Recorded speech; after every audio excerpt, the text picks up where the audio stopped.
Nós vamos falar aqui sobre ferramentas de produtividade para desenvolvimento de usinas fotovoltaicas. Tá? É, aqui uma apresentação, tá? Meu nome é Sidney Ipiranga, eu sou o diretor técnico da ABGD, Associação Brasileira de Geração Distribuída, né? E sou CEO da Solar Plus Brasil, que é uma empresa que desenvolve projetos tanto para GD como para geração centralizada. O foco aqui da apresentação vai ser de desenvolvimento de projetos de usinas fotovoltaicas centralizadas, tá? Aqui a gente vai mostrar um passo a passo, inclusive esse passo a passo aqui, desenvolvimento de um projeto de usina centralizada, a gente pegou do material do IFC. O IFC é o braço financeiro do Banco Mundial. Tá? O Banco Mundial ele financia muitos projetos de usinas, né, de geração de energia, e eles têm um roteiro, né, que seria um passo a passo de como desenvolver, né, como começar do zero o desenvolvimento de uma usina centralizada. Tá? Então, ele divide esse roteiro em 7 etapas. Tá? Para cada etapa dessa, a gente vai identificar uma ferramenta, né, que possa dar produtividade desse trabalho. A gente sabe que uma usina centralizada, ela envolve, né, no caso de fonte solar fotovoltaica, né, ela envolve terrenos de grandes proporções. Né? Então, eu tenho que começar avaliando exatamente o site, né, o local onde vai ser desenvolvido. Né? Então, a gente tem várias etapas que a gente chama de análise de viabilidades prévias antes de a gente escolher, né, o local ideal para desenvolver o projeto. Então, ele chama essa etapa 1 de etapa de desenvolvimento, né, do projeto conceitual e identificação do local. Quer dizer, eu não estou aqui nem desenvolvendo projeto básico ainda, eu estou fazendo um conceito de como seria, né, a distribuição da usina naquele terreno. Né? Então, eu tenho identificação de possíveis sites, porque se eu focar no terreno só, pode ser que esse terreno não tenha viabilidade, e aí eu fico sem. Daqui que eu encontre, né, outro terreno para poder fazer essas análises, eu vou perder um tempo. Então, geralmente, a gente pega aí cerca de 10 terrenos prováveis para poder fazer essa etapa. É claro que essa etapa pode ser feita de forma prévia, né?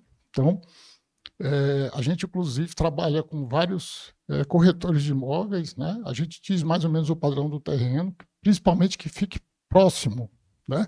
Ou de uma subestação, né? Aí aqui, como a gente está falando centralizada, geralmente a gente vai conectar na rede básica, né? Nas linhas de transmissão ou nas linhas de subtransmissão, né? Então, são aquelas linhas acima de 69 kV, tá? Depois, financiamento e desenvolvimento do projeto, quer dizer, quem é que vai pagar esses estudos? Então, a partir dessa etapa aqui, já tem um custo, né? Ninguém vai fazer esses estudos de graça. Então, tem que saber exatamente quem é o patrocinador desse projeto. Né? Então, aí, hoje no mercado, a gente tem uma série de players. Né? Às vezes, é um investidor que está investindo no desenvolvimento do projeto para vender o projeto, né? Não vai nem construir a usina. Né? A gente tem aquelas empresas que têm um contrato de PPA, e aí já garante, né, a venda daquela energia. A gente tem desenvolvedores que ganham dinheiro desenvolvendo e vendendo o parecer de acesso depois, né? Então, eu posso chegar até na etapa que a gente chama de hit to build, né? Quer dizer, que o projeto está pronto para construir. Então, hoje nós temos, inclusive, várias empresas que desenvolvem e vendem esses projetos aí no mercado, né? Então, a gente faz aí, a partir daí, o desenvolvimento do conceito técnico básico, que aí, como a gente falou aqui, é um desenvolvimento ainda conceitual, tá? Então, a gente vai para a etapa 2 ali, né, uma vez definido aqui está definido já que o terreno tem aquela viabilidade prévia, a gente vai para o estudo de pré-viabilidade, que é exatamente a avaliação de diferentes opções técnicas, porque hoje eu posso ter usina, né, com estrutura fixa, com tracker, tá? Eu posso ter módulo monofacial, bifacial, tá? Então, eu tenho uma série, eu posso ter inversores centralizados, ou inversores de string, né? A gente inclusive viu aqui as tecnologias que foram apresentadas por vários fabricantes. Então, tudo isso aí que vai definir as opções técnicas que eu tenho para desenvolver essa usina. Custos-benefícios aproximados, aqui ainda não é um orçamento detalhado, né? É um orçamento básico que a gente chama, né? É a estrutura básica de orçamento. As necessidades, tipo assim, eu preciso, né, eu preciso identificar no terreno Botafora, eu preciso saber uma mina, né, de de areia próximo para poder fazer a parte da terraplanagem. Então, eu tenho que ver os acessos até esse terreno, se eu tenho acesso, né, que permite eu entrar com um caminhão que vai carregar os equipamentos. Às vezes, né, para chegar nesse terreno, eu preciso de um termo de permissão de outro terreno, às vezes não são vias públicas, são vias privadas, então eu preciso identificar, né, essas necessidades que eu preciso para desenvolver o projeto nesse terreno. Avaliação de mercado também, né, em termos de qual o valor, né, já da energia que eu o custo, né, o LCOE, o custo nivelado básico, então já faço algumas previsões de custo para saber exatamente a margem que eu tenho para vender essa energia do mercado. Então, terminando essa etapa que a gente chama de pré-viabilidade, a gente vai para a etapa 3, que aí é o estudo de viabilidade mesmo, né? Então, esse estudo de viabilidade, eu começo com a avaliação técnica financeira, eu tenho que fazer a estruturação, né? Geralmente você tem o quê? Geralmente você cria um SPE. Por quê? Porque fica muito mais fácil você vender o projeto, né? Então, você cria uma sociedade de propósito específico, onde tem uns sócios que são proprietários do projeto. Eu não preciso ser o dono do terreno, na realidade, o terreno eu faço um arrendamento, né, com o proprietário. Geralmente, esse arrendamento é em termos de um valor por hectare, como também pode ser uma participação na receita final do projeto, tá? Hoje existem as duas modalidades. Ou você vai pagar um valor por hectare, vai negociar com o dono do terreno, ou vai dar ele uma participação, né, no resultado financeiro. Então, aqui a gente tem que fazer toda a modelagem financeira, né, para saber exatamente os custos que vão ser captados para fazer desenvolver o projeto e, né, depois a venda desse projeto ou a execução, se o dono desse projeto for uma empresa que vai consumir a própria energia ou através de um contrato de PPA. Aí a avaliação das opções de financiamento, né? Pode ser com capital próprio, pode ser uma parte seja capital próprio, uma parte seja financiado. Então eu tenho que calcular exatamente o custo médio ponderado, né, desse investimento. Processo de autorização, aí aqui eu já começo a ver a parte dos licenciamentos, né, que aí eu tenho um licenciamento ambiental, geralmente uma usina desse porte, eu vou ter que ter um licenciamento, né, aquele não é um licenciamento simplificado, que alguns órgãos ambientais estaduais, ele tem um licenciamento simplificado, mas dependendo do tamanho do terreno, então geralmente uma usina desse porte ele vai passar por um processo, né, bem burocrático, geralmente isso demora 2 a 4 anos, só para você ter o quê? A licença de instalação, né? Você tira a primeira licença prévia, depois a licença de instalação e, por último, a licença de operação, quando a usina está pronta. E o desenvolvimento do conceito técnico básico, aí aqui já está definido, né, quais são os equipamentos que eu vou usar, se eu vou usar tracker, se eu vou usar estrutura fixa, se vier módulo, então eu começo a desenvolver o conceito técnico, que aqui seria o projeto básico, né? A gente falou do projeto conceitual, aqui projeto básico.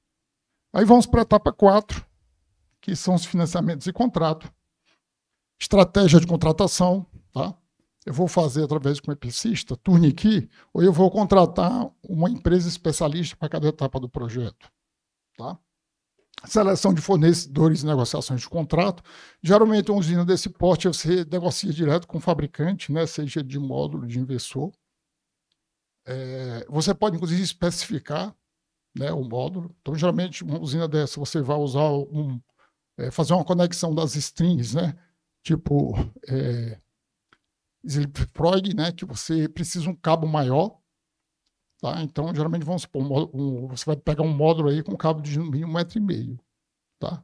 E aí, se você for comprar um módulo desse cabo menor, você não vai conseguir fazer uma conexão que vai te dar maior economia de custo de cabo elétrico, como também vai evitar alguns problemas, né, de condução de corrente na ligação das strings.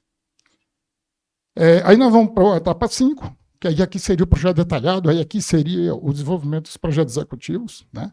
Aí, às vezes, alguém pergunta para a gente, né, quanto é que você cobra para fazer um projeto desse? Eu já corrijo, um projeto não. Uma usina das geralmente são 15 projetos, tá?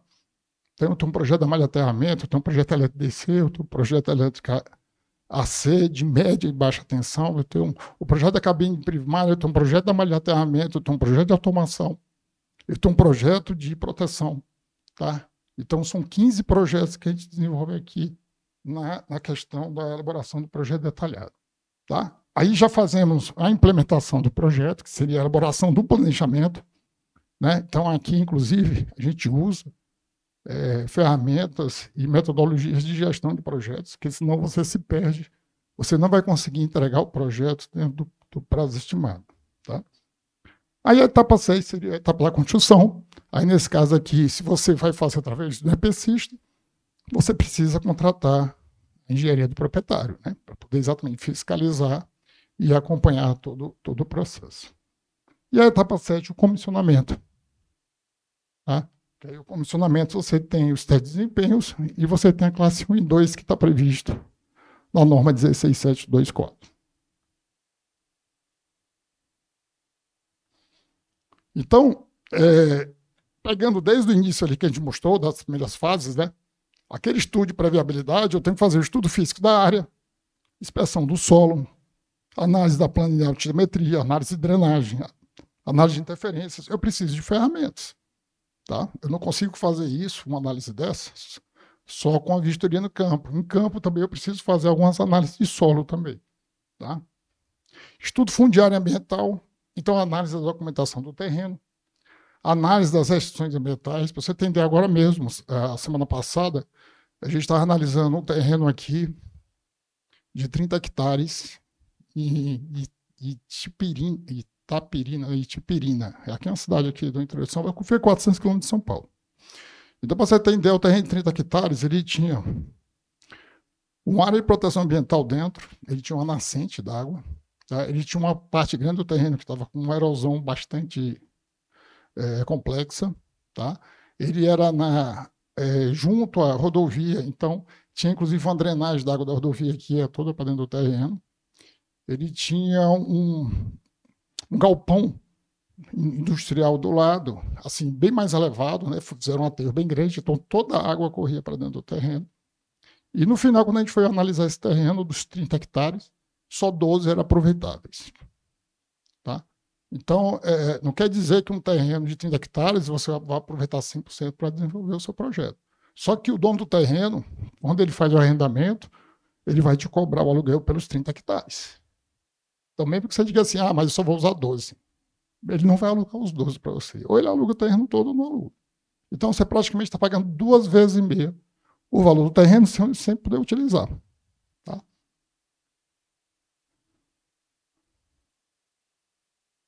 Então, a gente tem que usar as ferramentas que você tem disponível. Né? Então, você tem o ArcGIS, né? Você tem o QGIS, são todas ferramentas de georreferenciamento. E essas ferramentas te permitem o quê? Você criar critérios de restrição. Tá? Então, critérios aí aqui da irradiação global horizontal, declividade, proximidade de rodovias, remanescente capacidade de condução de corrente da rede, né, de transmissão ou subtransmissão que está passando próximo ao terreno, proximidade de uma subestação. Por quê? Porque quando você fazer análise de conexão, os estudos de conexão, né, você vai ver que é o seguinte, uma coisa é você fazer, né, um seccionamento de uma rede de transmissão, que é caríssimo. Porque praticamente você vai fazer duas sub-redes, né? Porque tem que ser uma chegando na subestação e outra saindo. Então, por exemplo, se você tiver a 15 quilômetros da rede que você fazer o seccionamento, você tem 30 quilômetros de rede. Então, imagine cada quilômetro de rede dessa se for uma linha de transmissão de 230 kV. É um absurdo. Ele inviabiliza o custo da tua usina. Tá? Então, a proximidade da subestação, por quê? Porque eu posso fazer uma rede direta até a subestação e fazer a conexão direta num barramento da subestação já existente. Então, quanto mais próximo o terreno tiver da subestação, mais viabilidade vai ter do que você fazer um seccionamento de uma linha de transmissão. Uso e cobertura do solo, temperatura média. Eu vou passar aqui, que aqui é um caso real, né, um terreno que a gente analisou. Então, quando você coloca todas as restrições, aí aparece aqui as áreas aptas. Então, para você entender aqui, nesse terreno, a gente só aproveitou 40% da área do terreno. porque as demais áreas a gente teve que restringir por restrições de uso do terreno. Tá? Então, na realidade, a gente usa, né, são 12 mapas sobrepostos, cada um tem um determinado tipo de informação, para no final você ter, né, a área disponível para o teu projeto. Tá? Aqui a gente fez esse trabalho para a Prefeitura de Saquarema, no Rio de Janeiro. O prefeito lá queria ter um mapa desse, que tinha muito investidor atrás de fazer usina solar, quais eram as áreas aptas no município. Então, para você ter ideia, essas áreas aí, né, em vermelho, né, são as áreas de restrição. Então, as áreas verdes, quanto mais verde, mais apta, né, ali está a escala de cores, tá, onde tem mais ou menos restrição de uso, né, das áreas para construção de usinas. Tá? A questão fundiária é muito importante também, tá? Porque você tem, às vezes, vamos supor, você não faz essa análise, né? Alguns estados, para você ter ideia, a gente foi analisar alguns terrenos, tinha terreno que tinha 3 escrituras diferentes, com 3 donos diferentes. Tá? E isso registrado no cartório, não era inscrição falsa. Tá? A gente pega terreno que foi dado em garantia de empréstimo e não foi averbado na inscrição. Então, você tem que fazer muitas consultas, né, em cima daquela propriedade para saber se realmente não tem alguma restrição. Imagine você fazer desenvolver um projeto, né, assinar um contrato de arrendamento do terreno e lá na frente, daqui a 1, 2 anos, receber, né, uma carta do banco dizendo que o terreno estava alienaado e o dono não pagou o empréstimo e você vai ter que desocupar o terreno. Tá? Então, sempre bom ver o histórico, mas não só isso, né, que é uma certidão de terreno, mas saber da legalidade, se realmente esse terreno aí não tem um segundo dono, ou não está alienado, ou não foi averbado na inscrição do terreno. Né? Passando por toda essa etapa da escolha do terreno, aí nós temos aí o estudo de geração de energia. Né? Então eu tenho que fazer o layout da usina, né? Geralmente os terrenos são irregulares, e dentro dessa irregularidade do terreno eu tenho as restrições dentro dele. Então, eu não vou fazer uma usina retangular ou quadrada. Não existe isso em geração centralizada. Dificilmente, a não ser que seja uma usina de menor porte. E você está usando uma parte pequena do terreno. Se você quiser aproveitar, considerando as restrições do terreno, ele vai ser totalmente irregular. Então, se você não tiver uma ferramenta para fazer um layout, você não vai fazer um bom aproveitamento do teu terreno. Tá? O arranjo do sistema. Eu tenho as vias internas, né? Esse terreno vai ter que ser todo, né, dividido. Eu vou pegar o projeto conceitual, vou aplicar, né, aquilo que eu defini no terreno em termos das tecnologias, dos arranjos. Vou fazer a simulação no software de simulação. Né, aqui eu botei o PVSys, por quê? Porque o PVSys hoje ele é 90% do mercado de geração centralizada. Tá? Assim, para GD, tem até outras ferramentas que são mais fáceis de usar. Né? Tem o PVSol, tem outras. Mas para centralizada, o PVSys é imbatível, tá? Porque você consegue níveis de especificação e configuração do projeto dentro dele que nenhum outro oferece. Mas ele sozinho também ele não resolve tudo.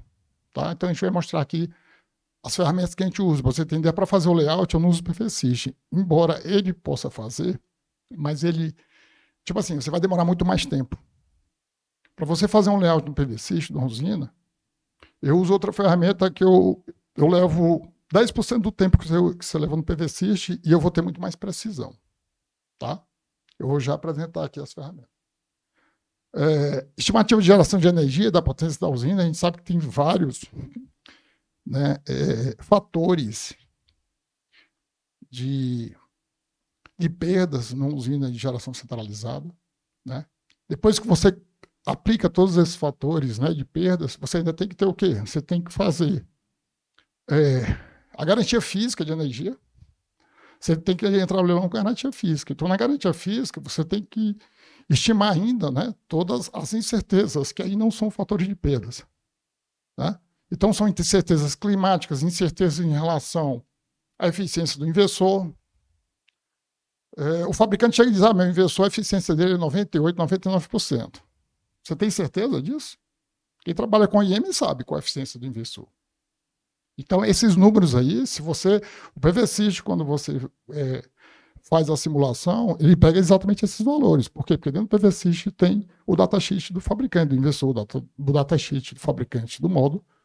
Só que não dá para confiar nesses valores. Né?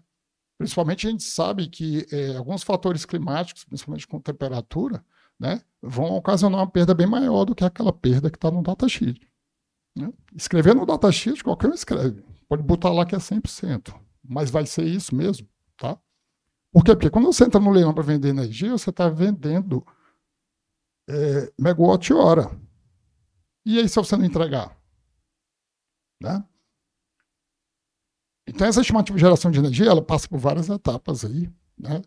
Aí tem as probabilidades de entregar, né? Que tem o P50, o P90, o P95, e tem as incertezas que a gente calcula em cima, depois que você já define as perdas. Depois das perdas, ele passa por 2 etapas.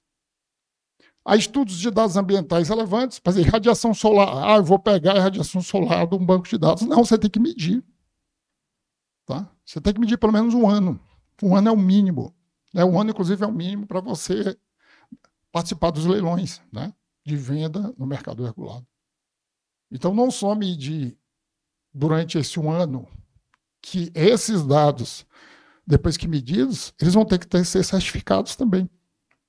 Aí, o que é que eu tenho que ter? Além do dado medido de 1 ano, eu tenho que comprar um banco de dados no mercado para fazer a certificação.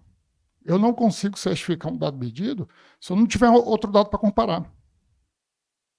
Tá? E aí esse dado é vendido. Esses bancos de dados estão disponíveis na internet. Primeiro, ele não tem, né, uma resolução a cada 15 minutos, que é a resolução mínima para você entrar no leilão. Você tem que fazer uma medição de no mínimo 15 minutos. 15 minutos é suficiente? Não. A gente usa resolução de 5 minutos, de 1 minuto ou 5 minutos. O que é a medição de cada 1 minuto. Porque essa diferença aí, de 1 para 15 minutos, ele pode considerar uma perda aí que pode chegar a 15%. Você fazer uma projeção de 15% maior do que a realidade. Então, todos esses dados climáticos, né, eles vão ter que ser medidos em campo com, né, instrumentos first class. Eu tenho que ter a medição, né, da radiação, temperatura, com equipamentos, inclusive, que devem ser calibrados. Tá? Então, essa calibração é feita a cada 6 meses. Você vai medir 1 ano, você não fez a calibração desse ano? Complicado. Então, aqui para fazer, vamos falar das ferramentas agora, né? Para fazer isso tudo, aí eu tenho ferramentas, essa SL 3D é uma ferramenta que faz toda a parte de layout de usina. Tá? Eu tenho um PV Case, também faz o layout. Só que o PV Case, vocês estão vendo aqui a tela dele, ele é um plugin do AutoCAD, você tem que ter o AutoCAD. Na verdade, ele tem uma biblioteca, né, de dados com algumas funções que você vai instalar no AutoCAD para fazer o layout. Tá? Você tem um PV Design. Tá? Então, o PV Design de layout, para mim, tá, é a ferramenta mais completa do mercado. Porque essa ferramenta aqui é uma ferramenta na nuvem, você não precisa ter o AutoCAD, mas não é por isso que ela é boa. Na realidade, ela é boa por quê? Porque ela já te dá uma estrutura, né, de todos os componentes que você vai usar na usina. Tá? Ele já faz também uma previsão de geração, embora não seja tão precisa como do PVSys, mas ele faz. Tá? E ele tem uma estrutura interna para você fazer o layout que nenhuma outra ferramenta tem, nem o PVSys. Então, geralmente, a gente usa as ferramentas primeiro para fazer o layout e importa, tá, um arquivo, né, para o PVSys para, a partir de lá, fazer a simulação. Tá? Porque o PVSys, eu posso fazer o desenho do layout dentro do PVSys. O PVSys tem uma parte lá de 3D, tá? Mas ela é muito ruim. O PVSys é muito bom para simulação, mas para fazer design não é boa. Então, mas só que ele permite você importar, né, modelos de design que você fez em outras ferramentas. Então, o PVSys tanto importa, né, no formato, que é um formato em 3D, né? Tem vários formatos aí abertos. Como também do PV Case também é importado como do Helio 3D. Então, o PVSys ele importa o arquivo de design feito no Helio 3D, no PV Case e no PV Design, que hoje são as 3 ferramentas que existem aí no mercado, tá? Eu não conheço outra. Tem o 3D Civil, que faz alguma coisa, mas por conta até da limitação dessas ferramentas, né? Você tem no mundo todo 3 ferramentas que fazem design, são muito caras. Você tem ideia, uma ferramenta dessa aqui, ela é vendida por projeto. Se você quiser usar em outro projeto, você vai ter que pagar de novo. Tá? E é tipo assim, 15 mil euros. E além de ser por projeto, é assim, por 6 meses. Aí você vai ter que se virar para fazer em 6 meses, porque se for um ano, aí tu vai ter que pagar de novo. Então ele tem um prazo de uso e ele tem uma restrição de localização. Por quê? Porque ele vem já com as limitações geográficas. Você vai ter que dizer qual é a coordenada do teu projeto e ele vai liberar ali um raio ali de 15 quilômetros. Mais do que isso, aí você vai ter que pagar outra licença. Tá? Geralmente, esses fornecedores das ferramentas de layout, eles trabalham assim. Aí nós temos o PVSys, aí é muito barato, 600 euros. Na verdade, é 600 francos suíços, né? Porque o PVSys a empresa que desenvolve é suíça, e lá não é euro, né? É franco suíço, mas é equivalente ao euro. Então, eu acho muito barato até para você usar essa ferramenta para projetos de menor porte, de GD. A gente usa o PVSys para fazer a simulação também. Estação solarimétrica, né? Você vai ter que usar, porque dentro do PVSys eu posso importar dados medidos. Não esqueça, esses dados medidos eles vão ter que ser certificados. É simplesmente você gerar os dados e importar para o PVSys. Né? Então, a certificação dos dados ele passa por vários processos, tá? Para você ter a certeza de medição daqueles dados. Para você entender a EPE, se você deixar de medir por 15 dias, porque deu um problema no datalog ali, você perdeu toda a medição passada. Então, geralmente, esse datalog aqui ele tem bateria, ele tem uma placazinha solar para carregar a bateria. E, geralmente, a gente bota um sinal de rádio para gerenciar, porque se for passar 15 dias sem medir, imagina você medindo 8 meses, aí passou 15 dias sem medir, os 8 meses perdeu, tu começa do zero de novo. Então, aqui é uma tela do PV Design, tá? Você vê que tem um terreno aí, eu defini dentro da área que eu vou usar no terreno, essas áreas vermelhas, ele já tira como restrição, você vê que aqui do lado tem um curso d'água, né?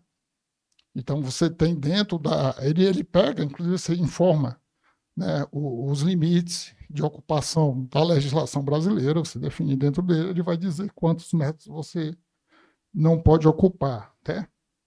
Tem uma área vermelha ali, que é a área de reserva legal, e essas cores verde, amarelo e vermelho, exatamente verde, você define o nível de declividade do terreno, tá? Então, você diz assim, olha, declividade até 15%, que geralmente os fabricantes de tracker dizem, olha, declividade até 15%, você não precisa fazer mais nada no terreno. Então, ele está verde. No amarelo, ele está entre 15 e 20, no vermelho, ele está acima de 20. Então, aí, esses retângulos dentro dele, você já define a área e o volume para você saber quanto de movimentação de terra você vai ter que fazer. Então, ele já consegue alçar aqui o teu custo de terraplanagem, tá?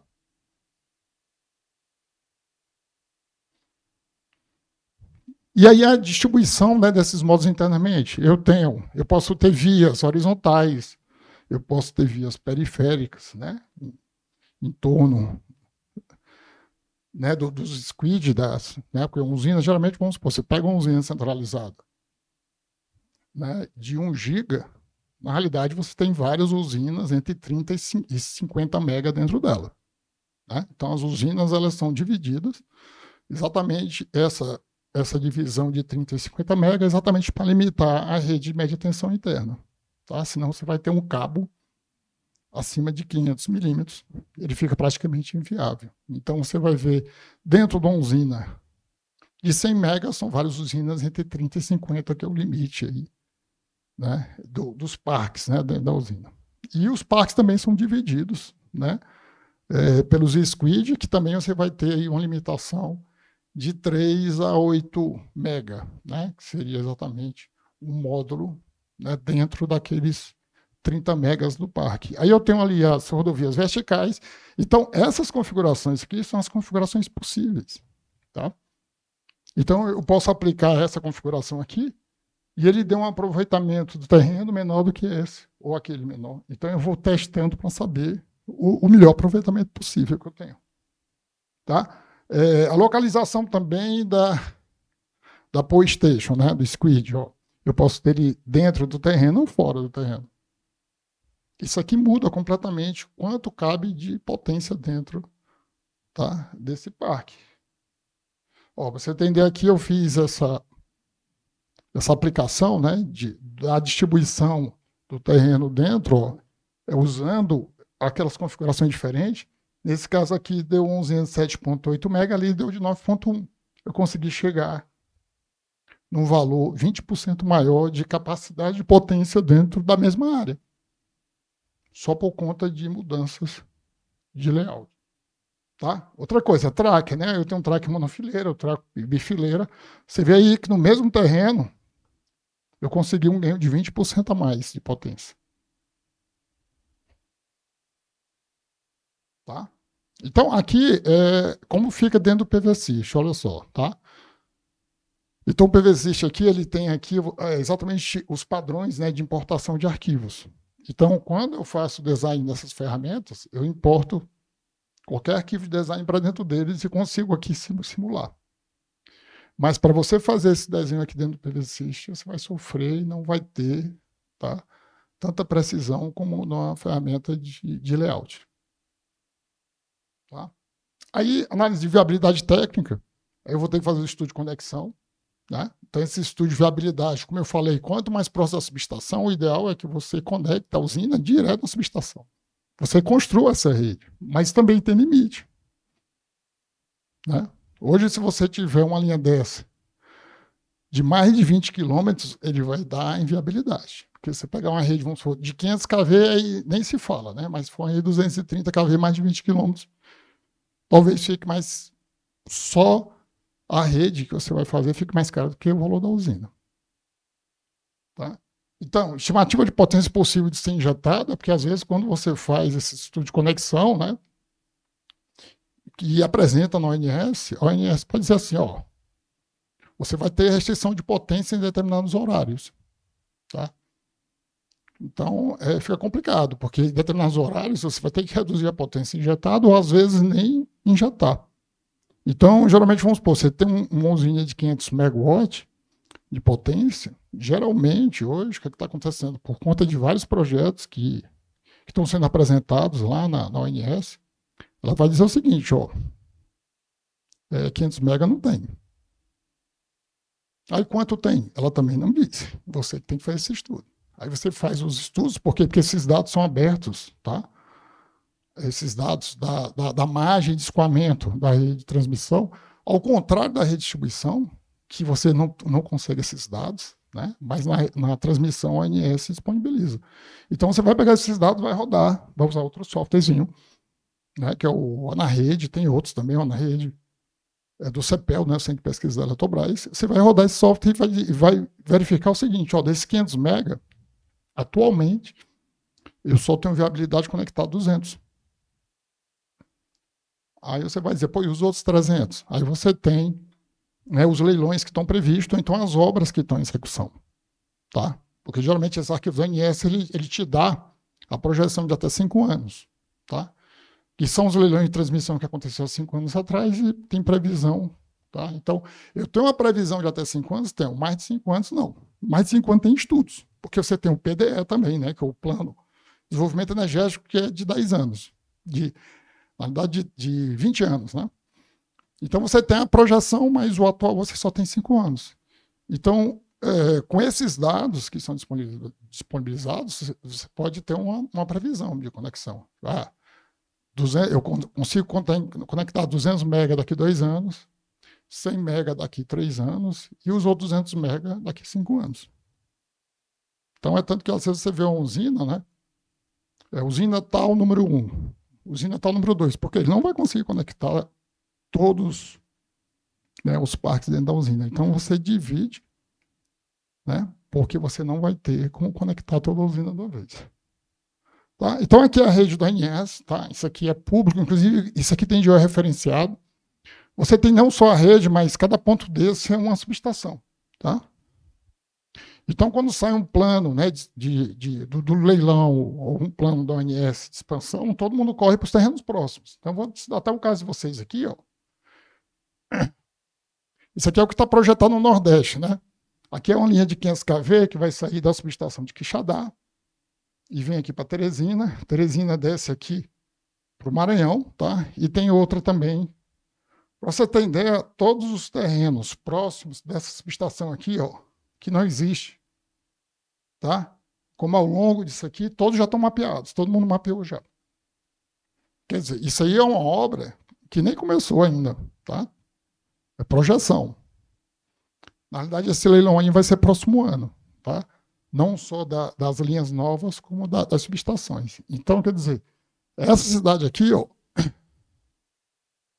Crateús hoje, os terrenos estão tudo mapeados. Eu tenho, inclusive, um corretor, né, que trabalha lá, ele foi levantar os terrenos e disse, olha, está tudo já com contrato de arrendamento próximo à subestação. Num raio de 30 km da subestação, você não encontra mais terreno aí para fazer usina. Tá? Então, quer dizer, você tem que trabalhar com previsibilidade. Se você for querer desenvolver uma usina agora, se não for nessas redes novas, né, nas linhas existentes hoje estão totalmente comprometidas. As margens de escoamento são insignificantes. Tá? Então, a gente sabe que tem 80 GB outorgado, né, desde março do ano passado, que foi o período que acabou o desconto de 50% da TUJ. Né? Então, esses 80 GB aí,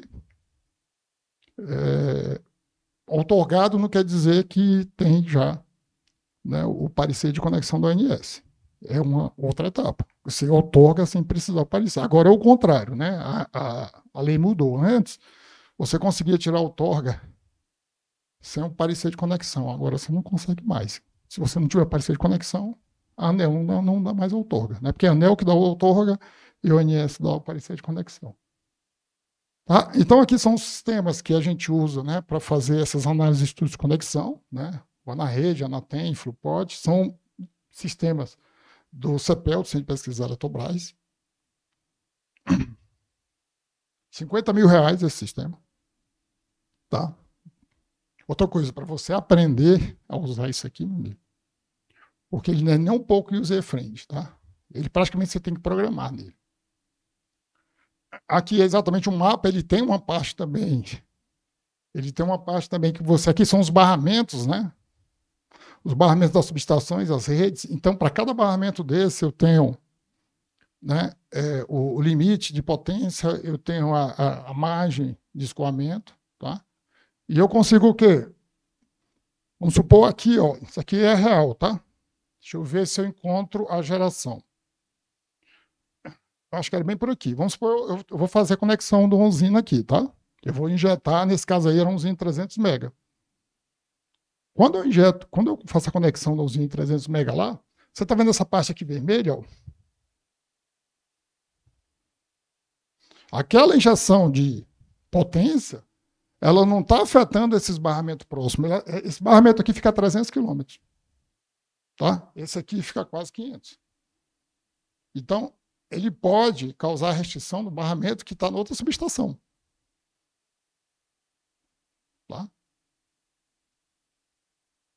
Aí nós temos ferramenta para dedicada a estudos eletromagnéticos, né? o ADP-Draw. Tá? Nós temos o XGS Lab, que é exatamente para fazer a simulação da malha de aterramento. Também você precisa fazer isso aqui. Porque a gente está trabalhando com vários 1.000 metros quadrados de terreno, hectares, né?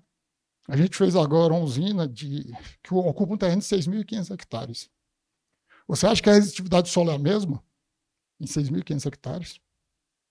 Quantas medições eu tenho que fazer do solo para 6.500 hectares? Está na norma. Não é simples. Tá? Você tem ideia, a campanha de medição durou 1 ano nesse terreno de 6.500 hectares. Tá? E aí eu tenho que fazer as análises de viabilidade econômico-financeira, né? Estimativa de CAPEX, OPEX, avaliação econômica, valuation.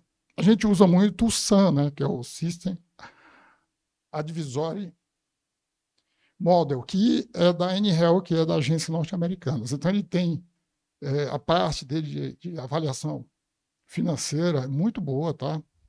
Você pode importar planilhas, inclusive você pode pegar exportar os dados que você fez aqui e importar no PVSys, que o PVSys também faz.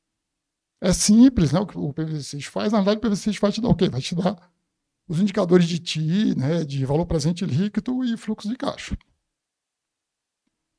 Mas é muito simples, você tem que ter uma ferramenta mais específica para fazer esses cálculos. Tá? E aí eu tenho também, né, valores, né, de referência.